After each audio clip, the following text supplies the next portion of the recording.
So ito, parang with everything that has been said, parang paano na-change ng Encantadia, na paggawa ng Encantadia, yung personal lives nyo, kung yung mga perspectives sa buhay, gano'n? Is there something na nag-iba ba from before doing it sa ngayon? Hindi ko alam kung positive yung akin, kayo na lang. Grabe!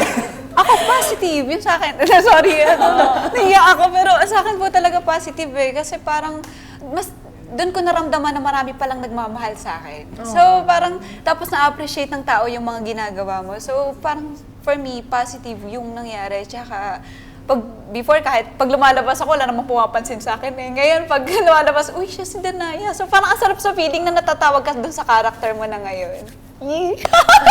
Ako naman parang before kasi, lagi akong nagda-doubt sa sarili ko.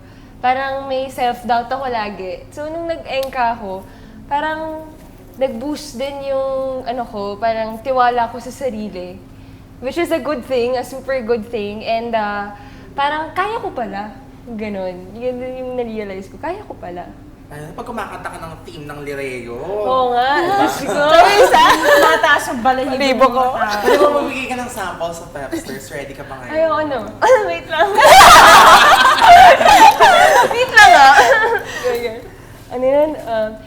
Mashna duvalushna Ivo pashneli reo liva.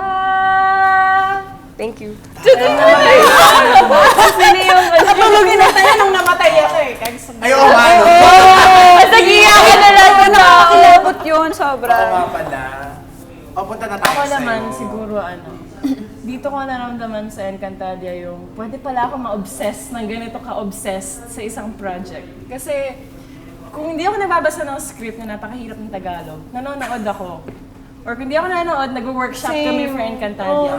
Kung hindi yun, basta may iba pa akong ito, for Encantadia. So, masasabi ko na dito ko talaga natutunan na you live your work and your character and your project.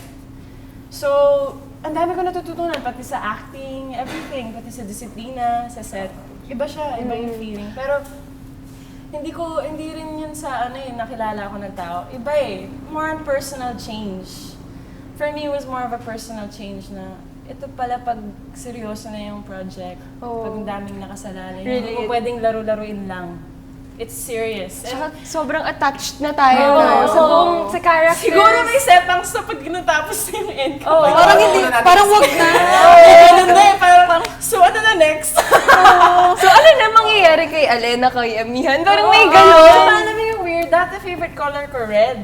Ngayon, wala nang effort. Pag nakakita ko ng blue, ay, ang ganda na blue. Kasi blue na ako, Amihan na. Ito, blue. Pati yung mga personal likes ko na iba ng Encantadia. Ako din ngayon lang ako na-attach sa gantong ka-attach sa character. Grabe talaga. Ako na-appreciate ko yung parang na-appreciate mo yung mga bagay na kunyari, ay ngayon, this time, kailangan, ang tapang mo. Minsan nagagamit ko talaga siya sa life din na kunyari, hindi ko na kaya. Gusto ko na sumuko, tapos biglang mo maisip si Danaya, ganito siya, kaya niyang ganito.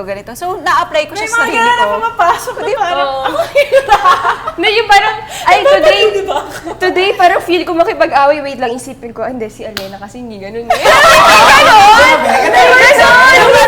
Papasulas mo na ba? Kada break, kain. Bastos Kada to. take, kain. Siya. Sorry. Ganyan, mga ganyan.